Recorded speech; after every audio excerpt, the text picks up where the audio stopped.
Pessoal, boa noite. Meu nome é Sérgio.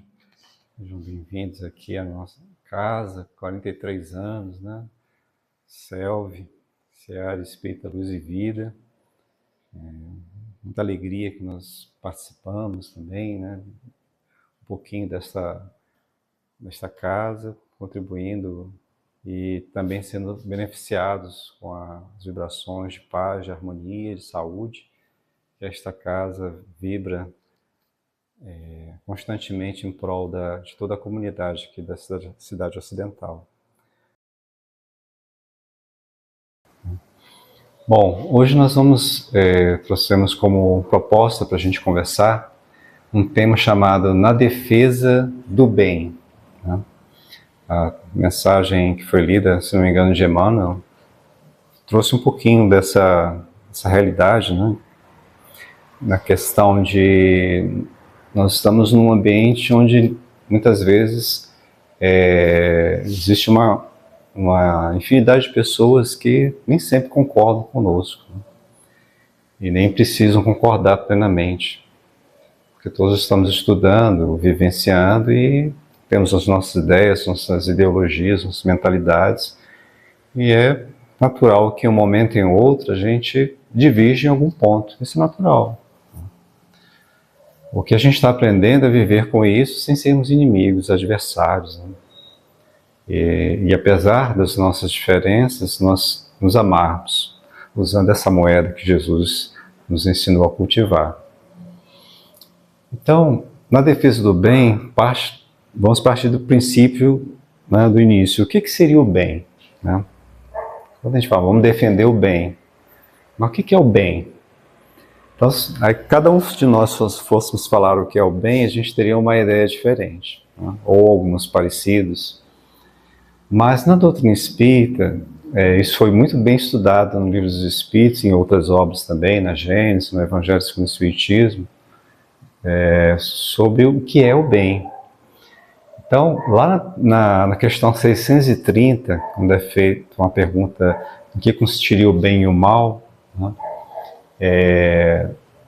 Os Espíritos responderam que o bem seria tudo aquilo que estivesse em harmonia, que concorresse para as leis divinas, em conformidade, em harmonia com as leis divinas. E o mal seria exatamente o contrário, né? Tudo que existisse, vibrasse em desarmonia com a lei divina, seria o mal, né?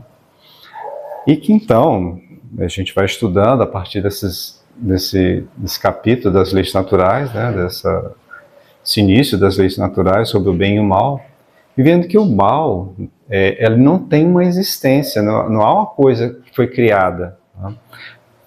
Até mesmo porque, na sua concepção, que seria o mal, não combina com a ideia de Deus. Já pensaram nisso? Como é que um ser que é tido por todos, pela humanidade, como um ser bondoso, cheio de amor, inteligência, iria criar algo maléfico, né? Como é que da fonte de toda a bondade e amor poderia sair o mal, né? Então não combina. Então não há um mal, uma coisa assim criada, falar o mal é aquilo ali, aquilo outro. Mas quando os Espíritos dizem que o mal é apenas uma postura nossa diante das leis divinas, aí já fica mais fácil da gente entender. Toda vez que a gente vai a favor, né, favoravelmente o que diz a lei divina, é o bem. Toda vez que a gente não vai, né, não cumpre a lei divina, é o mal. Aí vem outro problema, né? O que é a lei divina?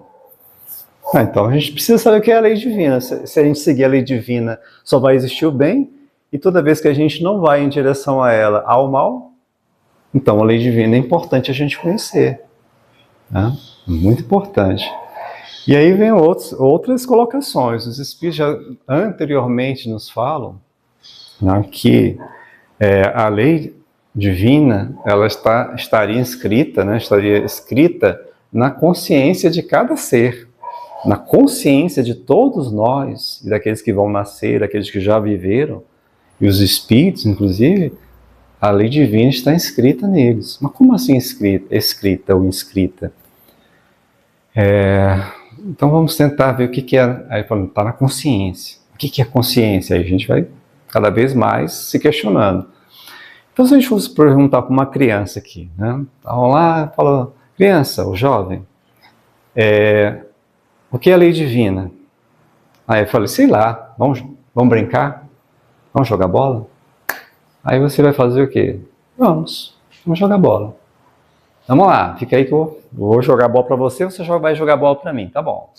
Aí um chuta pro outro e tal, né? O outro pega, agarra, chuta, vai ficar brincando, daqui a pouco a criança chuta a bola vai para casa do vizinho e quebra alguma coisa do outro lado. Vê uma janela ou uma garrafa, alguma coisa que estava lá, bateu e quebrou. Aí a gente, puxa vida, né?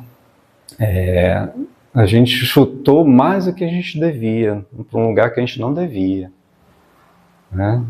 E a gente deu um prejuízo para alguém, e essa pessoa ficou chateada. Falou, poxa, que vocês jogaram a bola aqui, quebrou a minha garrafa aqui. Quem foi? Aí fala, fomos nós, desculpa, tal. A gente, então, é uma lei, né, que a gente não pode dar prejuízo para ninguém, nem atrapalhar a vida de ninguém, porque isso faz mal, né? A pessoa fica mal, fica transtornada, fica perturbada, e assim numa brincadeira a gente descobre uma lei divina, né?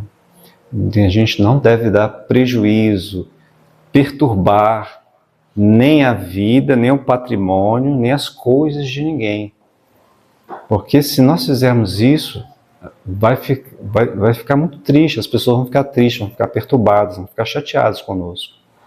E a gente vai provocar um prejuízo. Então, não perturbar, não prejudicar ninguém é uma lei divina, tá? Porque traz harmonia. E numa brincadeira a gente vai aprender isso. E vivendo a gente vai aprendendo isso, tá? Então, para a gente buscar esse entendimento, isso vai caminhando conosco. Quando a gente é criança, a gente não sabe, vamos voltar para a escola agora, né? Estamos voltando para a escola, vamos supor que a gente está aprendendo a escrever. No primeiro dia de aula, a gente fala, escreve aí, escreve uma frase aí a pessoa vai tá aprendendo a escrever. Vai tentar escrever, ela vai talvez fazer algumas letras que ela conhece, né? Se já conhece as letras, vai tentar formar uma frase e tal. A gente pega aquilo ali e fala, mas você, né, não sabe. Né? É igual nós espíritos na nossa infância. Muitas existências atuais a gente não sabia, não conhecia as leis divinas. As letras divinas a gente não conhecia. À medida que a gente vai aprendendo na escola da vida, de diversos planetas inclusive, a gente vai entendendo, a gente vai escrevendo, aprendendo a escrever, aprendendo a ser, a estar no mundo. Tá? E aí, à medida que a gente vai aprendendo, a gente vai desenvolvendo a nossa consciência, a nossa inteligência. E vai sabendo, isso aqui é bom, isso aqui não é, isso aqui é gostoso, aquilo ali não é. Tá? E assim a gente vai discernindo o que é bom do que é ruim, do que é bem do que é mal. Tá? Mas isso a gente não pode exigir de todos nós. Como os Espíritos dizem, nós estamos ainda num planeta que é como se fosse o primário, tá? Da evolução humana, da humanidade, do universo, né, todo. Então nós estamos naquela infância. Então a gente não pode ainda, a gente não consegue escrever uma redação logo no primeiro dia de aula. A gente não vai conseguir. Então aí a gente fala, mas somos imperfeitos por conta disso? Imperfeitos no sentido de ainda não aprendemos, sim, mas não de defeituosos. É diferente, né? É muito diferente. Nós somos espíritos imperfeitos. Imperfeitos não porque fomos defeituosos. Porque da onde nós viemos, a nossa origem, não há erro. Nosso Pai, o Criador, a força suprema que criou o mundo, não comete erros. Não faz coisas defeituosas. Faz coisas corretas, perfeitas. Mas no nosso caminhar, nós somos ainda imperfeitos, ou então inacabados, né? porque ainda estamos em desenvolvimento, é diferente. O enfoque é outro. Ah, mas eu sou imperfeito. Calma aí. Imperfeitos, nesse sentido, todos nós somos. Não pode servir de desculpa para a gente de não saber. Vamos aprendendo. Né? Então, o grande barato, né? Uma coisa muito legal na vida é a gente saber que a gente está sempre aprendendo. Independente de ser uma criança que nasceu hoje ou de um idoso com 90 anos. Todos nós que estamos vivendo aqui no plano espiritual, a gente está aprendendo. Né? As leis divinas que são aqui, as leis da física, da matemática, da biologia, da nutrição, da botânica, da ecologia, né? etc, etc, etc. E as leis morais, né? Do bem fazer, do bom proceder, do conviver, né? Da liberdade, de como usar a nossa liberdade, como direcionar a nossa liberdade, como viver a nossa liberdade, como promover a liberdade, né? etc. A justiça, etc, etc. Né? Então, todas lá estão escritas aonde essas leis? No reino, na natureza. É só a gente observar. Né?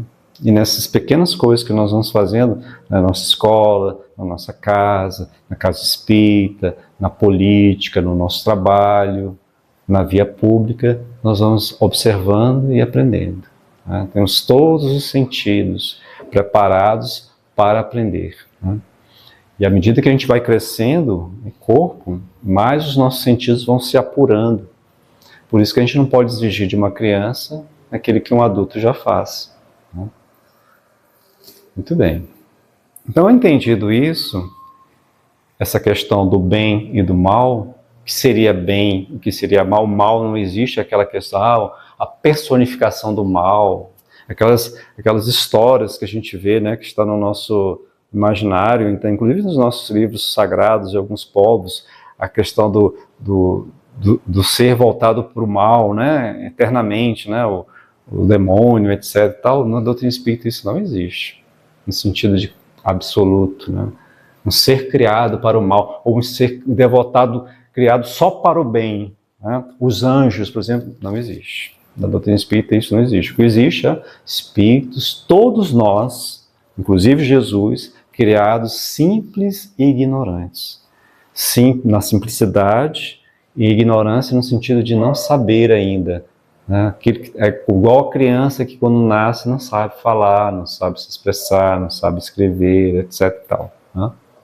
Não consegue nem andar sozinha, precisa ser carregada, amamentada, né? Trocada. E com relação a isso, nós somos até inferiores, né, a muitos animais que existem no nosso bioma. Muito bem. Então, compreendido isso, e vem a questão da nossa defesa. É necessário a defesa do bem? É necessário defender estes valores, esses conhecimentos, essas vivências? Então, é intuitivo que precisa ser defendido. Né? A resposta seria sim. E como isso se faz, além do amor? Só o amor, ele é capaz de nos defender e promover o bem? Sim, só o amor. Mas compreendendo dentro desse guarda-chuva que nós chamamos de amor, uma série de outras virtudes que estão sobre essa grande árvore do amor que Jesus veio nos revelar, né, nos reavivar a memória, né, que está inscrita nas nossas consciências por Deus. Ele veio reavivar com o Evangelho. Né? Então isso já está em nós. E o amor realmente é a grande árvore, né, da vida. É a grande virtude. A caridade nada mais que o amor colocado em ação. Então, quando a gente fala em caridade, nada mais é que o amor. Só que o amor não só falado, idealizado, pensado, mas o amor, quando ele começa a ser executado por palavras, por atos, por pensamentos, ali está sendo executado ali, então ali a caridade está começando a luz do amor está focando alguma coisa ali, está caminhando pelo mundo, né? Esse seria o conceito de caridade, o amor em ação, um dos conceitos, né? Muito bem, mas só o amor então, ele preenche tudo, mas ele tem suas especialidades, as suas especificidades que nós precisamos observar, né? E isso está em todos os lugares. Aqui, quando foi constituído esse prédio para expressar o amor divino, né, foi pensado, alguém pensou, alguém estruturou, alguém pensou que seriam portas, janelas, um ambiente agradável para que nós aqui estivéssemos, né? Alguém pensou nas cores, no piso maravilhoso e lindo que está aqui sobre os nossos pés, trouxe cadeiras para nós estarmos aqui sentados, colocou luzes, tudo foi ornamentado, né? Para que nós tivéssemos esse ambiente de amor. Foi construído para isso. Ou seja, a gente poderia estar reunidos aqui na rua, né, sentados aqui na rua, poderia, mas não tão bem iluminados, não tão bem protegidos da chuva, né, ou da poeira, dos insetos, né, das pessoas que estariam passando por ali, nem sempre tão bem intencionadas, ou em perturbação qualquer, né. Então, as pessoas encarnadas e a espiritualidade que pensaram esse ambiente tomaram esses cuidados. Vamos colocar a água aqui, uma fonte de água, para se alguém tiver sede, se dessedentar, né? Vamos colocar alimentos ali também, caso alguém chegue faminto, vindo aí no dia, né? E não teve tempo ainda de se alimentar, de repente pode ser oferecido um pequeno chá, uns biscoitos, quem sabe, né? Então tudo isso pode ser pensado nessa direção, para que o bem, que o amor, ele possa ser vivenciado, compartilhado, por meio do conhecimento, por meio das palestras, por meio do atendimento do passe, etc. Tal. Então, foi feita aqui toda uma estrutura, toda uma arquitetura de vontades, de aspirações, de conhecimento, de esforço mesmo, de quebrar a pedra, né? Para que houvesse uma construção do amor, ele pudesse se materializar e confortar as pessoas, né? que aqui vem, né? Que aqui escolheram esse recanto para se sentirem acolhidas, para que se sintonizarem com o amor que está dentro de vocês, o reino de Deus que está dentro de cada um de nós, como ensinou Jesus, como vem reviver a doutrina espírita, na forma de consciência da lei divina, né? A lei está nas nossas consciências, ou seja, o reino de Deus está dentro de nós, né? Tudo que está no reino de Deus está dentro de nós também. Veio a fala do Evangelho e a fala do Livro dos Espíritos, né? Muito bem, então, assim também é no plano espiritual. Você já assistiu um filme chamado Nosso Lar? Não sei, saiu por aí um tempo atrás. Alguém assistiu? Levanta a mãozinha assim. Depois saiu o nosso... Tem um 2, né? Vamos dar o 2, né? O primeiro foi baseado num livro chamado Nosso Lar. E o segundo foi baseado num livro chamado o quê? Os Mensageiros. Exatamente. Nesse livro Mensageiros, quem é vamos dizer assim, o professor, né, o orientador de André Luiz, como é que vocês lembram o nome dele, do filme, da leitura? Chama-se Aniceto, né? Então, Aniceto recebeu André Luiz e um outro médico também, que estavam todos desencarnados, nós falando de espíritos, viu, gente? Lá em Nosso Lar. E também o Vicente, né? Que iam fazer uma turnê aqui no nosso mundo material, para prestar auxílio, como vocês viram no filme. Aí no filme tem, acho que um décimo da história do livro. O livro é muito mais rico. E essa história que eu vou contar para vocês não está no filme, mas está no livro, né? Então eles saíram de lá, foram para uma estrada meio, vamos dizer assim, eles tinham que andar, caminhar muitas horas, etc., descendo de Nosso Lar, né, em direção à crosta, e eles teriam que fazer uma pausa de descanso. Não que o Aniceto não pudesse fazer isso em 5 segundos, mas André Luiz e Vicente não estavam ainda treinados nessa locomoção rápida, quase que na velocidade do pensamento do plano espiritual. Eram ainda, não tinham sido treinados, não tinham treinado ainda essa velocidade toda no caminhar, né? Então eles vieram, tal, narrando lá a escuridão, né, os pássaros estranhos, etc. Né? Depois vocês deem uma olhadinha lá, muito interessante. Lembra muito esses filmes aí, Senhor dos Anéis, essas coisas, né? Então, quando eles chegaram num determinado momento, falaram, precisamos chegar ao posto de socorro, ligado a uma outra cidade chamada Campos da Paz, uma cidade não tão desenvolvida quanto o nosso lar, né?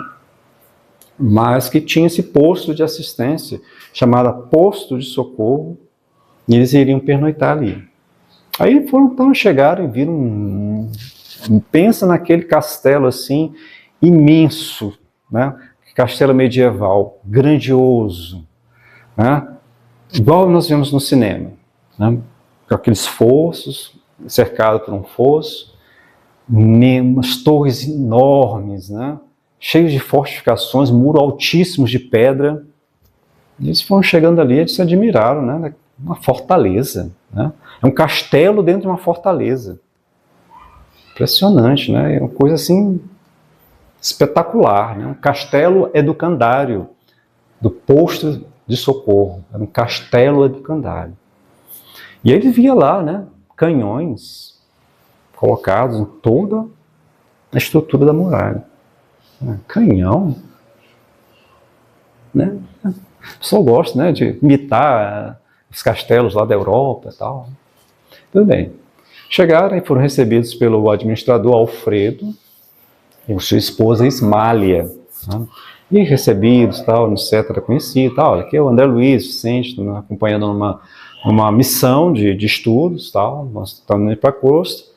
Mas resolvemos parar aqui e tal. Ele falou, olha, é bom vocês ficarem por aqui. Eu sei que por você, Aniceto, não teria problema. Mas para os nossos irmãos, sei que eles não são ainda treinados nisso. Está vindo muitas tempestades aqui na nossa região, principalmente devido à guerra, né? Estavam vivendo a Segunda Guerra Mundial. Então, muitas perturbações no ambiente e tal. Então, eu sei que você suportaria isso de letra, mas eu sei que os seus pupilos talvez tenham alguma dificuldade, vocês vão pernoitar conosco, né? Falei, sim, vamos pernoitar. E aí foram, é uma estrutura enorme. Lá dentro era um bosque, tinha um bosque enorme, produziam alimentos e remédios também para os espíritos sofredores daquela região. Eles lá chamam de umbral, né? Então, tudo que a gente encontra a partir daqui da Terra, no plano espiritual, até determinadas esferas, é chamado de umbral. Umbral nada é mais que uma região no espaço, né? Para todo lugar, aqui também é umbral também, para eles, né? Então, lá, aqui, aí eles atendiam a todos os espíritos que estavam sofredores daquela região, que eram acolhidos ali, né, e depois levados para Campos da Paz, para outras colônias também, para nosso lar também, né? E recebiam muitos trabalhadores ali, que vinham trabalhar, colaborar, e tinham 60 pessoas que estavam diretamente fazendo trabalho fixos ali.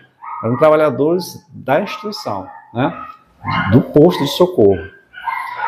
Sobre a administração de Alfredo. Aí eles conversavam, né? Mostrando toda a atividade, um monte de gente trabalhando, pessoas atendendo, né? Aquela organização, obras de arte, salões imensos com obras de artes maravilhosas. E aí eles perguntam, mas isso aqui, aí o André Luiz perguntou, mas aqui eu vi uma dessa lá em Paris, quando eu estive visitando Paris, lá no museu, não sei das quantas, do Louvre, não sei o quê. Ah, sim, esse aqui, o original é esse. O original que está lá em Paris é esse. O pintor, quando se inspirou nessa pintura aqui. Está lá em Paris. Ele não fala qual é, eu também não fui pesquisar, mas se a gente pesquisar, a gente vai encontrar, né? Com essas inteligências artificiais de hoje, né? Falou, não, aquela Paris, na verdade, essa aqui é a original, a cópia está lá em Paris, mas a original é essa aqui. Ele falou, nossa, que lindo e tal. E foram conversando. Chegando a determinado momento, eles não seguraram a curiosidade. Aí falou, olha, nós verificamos as estruturas aqui de vocês, é uma estrutura militar. Né? Há alguma razão de ser para isso? Né? Nós vimos canhões, etc. Né? É só um estilo ou há algo mais? Falou, não, aqui o posto de socorro, ele está aqui nesta região como uma ovelha no meio de lobos. Aí eles ficaram assim, como assim? Pois a gente aqui, a gente está cercado, né? Nessa região existem muitos espíritos perturbados, né? E que eles fazem verdadeiras organizações altamente inteligentes e combativas, né? Combativas de quem? Do nosso trabalho. Então, para manter a ordem e o trabalho funcionando, para os espíritos sofredores, para aqueles que estão precisando de apoio e pedem a nossa ajuda, já estão em condição de ser resgatados, a gente oferece toda essa assistência aqui. Mas eles não querem, eles não gostam. E sistematicamente tentam perturbar as atividades aqui, e a gente não pode permitir. Por isso, todos esses 60 servidores que estão sob a minha supervisão estão preparados para ativar barreiras eletromagnéticas. Aí eles vêm os canhões. Sim, os canhões não têm projéteis como na Terra, mas têm projéteis elétricos, eletromagnéticos, como se fossem dardos, né, que paralisam o espírito que porventura esteja tentando produzir desordem na instituição.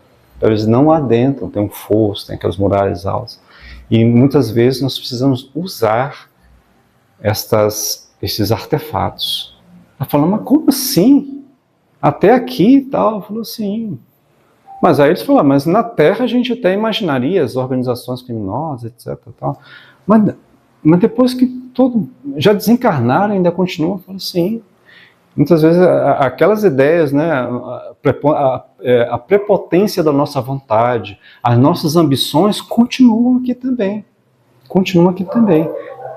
E é preciso, enquanto a fraternidade não estiver, fraternidade universal, estiver nos corações de todas as pessoas, nós devemos preservar a justiça, perseverar na justiça, para que haja harmonia. Né? Temos que proteger, vigiar, como falava Jesus, e proteger a ordem e o trabalho do bem. Mas fica, nossa, não sabia. Né? E eles, quando são atingidos aqui, o que se passa? Eles desmaiam. E eles pensam que desencarnaram. Novamente. Eles pensam que desencarnaram. Mas você sabe que, aí o Alfredo fala, você sabe que a morte é uma ilusão. No corpo físico, a gente continua. Mas eles pensam que foram vítimas fatais, não são. Depois a gente vai, atende e tal. Né? Então a gente assusta, para que eles possam a gente possa controlar a sua animosidade. Né? E eles ficaram muito reflexivos, espantados também, porque é a primeira vez que eles tinham estado em locais assim, né? Com essa preocupação.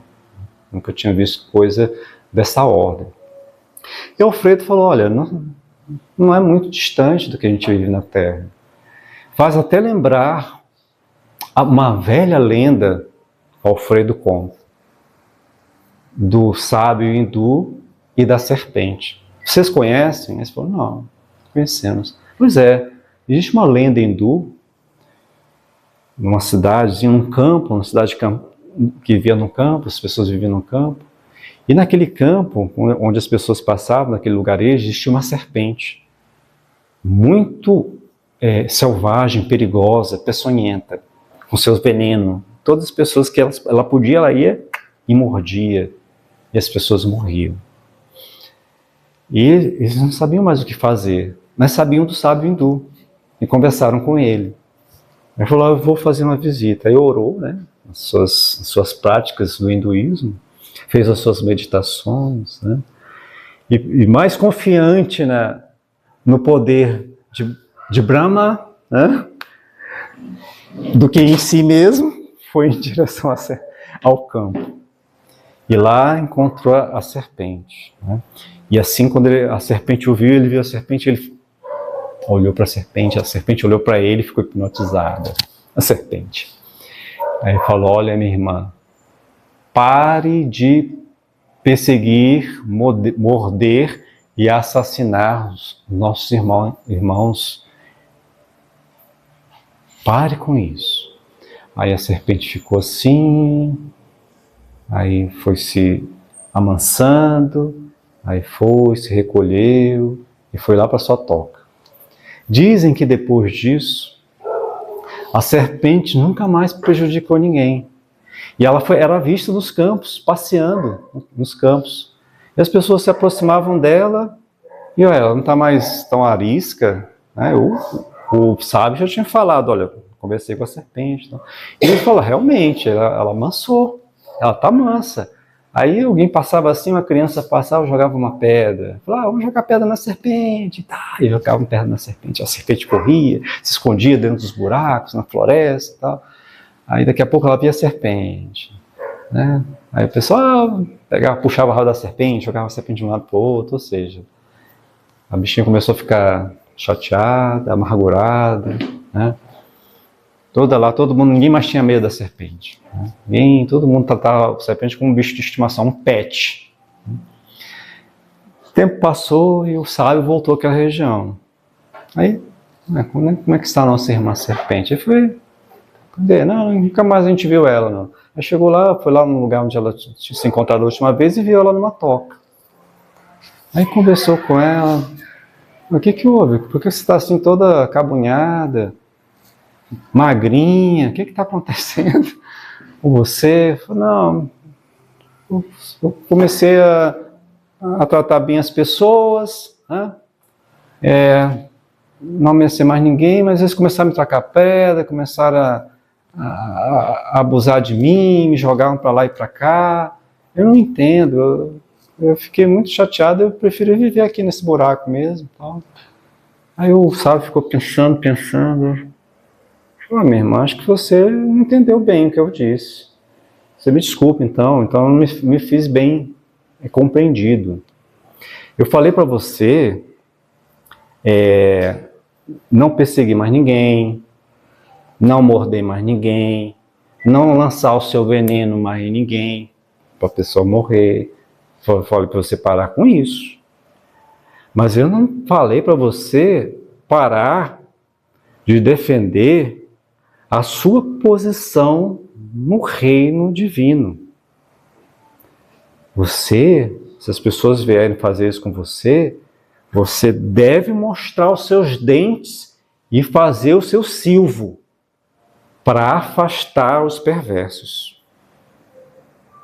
Eu não falei para você parar com isso. Continue. Se alguém fazer isso, mostre os dentes. Assuste para que eles não abusem de você. Aí o Alfredo perguntou para eles lá, para o André Luiz e para o Vicente, precisa de explicar? Não precisa explicar, já explicou. A história já explicou. Por que eles faziam isso? Né? Então fica para nós essa reflexão. Né? Nós que somos educadores, ou seja, pai, mãe, tio, avô, irmão mais velho, professor, amigo, tá? Cidadãos, precisamos cuidar uns dos outros. Precisamos cuidar dos valores que mantêm a nossa sociedade, que trouxe a nossa sociedade até onde está. Muitas coisas precisamos melhorar, mas aquelas coisas que já foram conquistas, nós precisamos defender. Né? Muitas vezes alguém chegava para mim e falava assim, até certo ponto eu entendo, né? E é compreensível. Menino, o que você quer comer? Menino de 2 anos. Menino, o que você quer comer? Um menino de 2 anos, de 3 anos. A gente fica assim, peraí, ele já conhece tudo que é comida que existe no mundo para poder escolher, né? Aí toma miojo, toma Coca-Cola, toma biscoito, iogurte, chocolate, sorvete, né? A criança come, que é uma beleza. Alguém gosta de sorvete aí? Alguém gosta de chocolate aí? Né? Biscoitinho de chocolate é uma delícia, tá? Mas não é comida, é um petiscozinho, é uma sobremesazinha, não é alimento para te fazer o osso crescer forte, o sangue ser poderoso, igual do Hulk. Não é. Isso está o quê? Na natureza.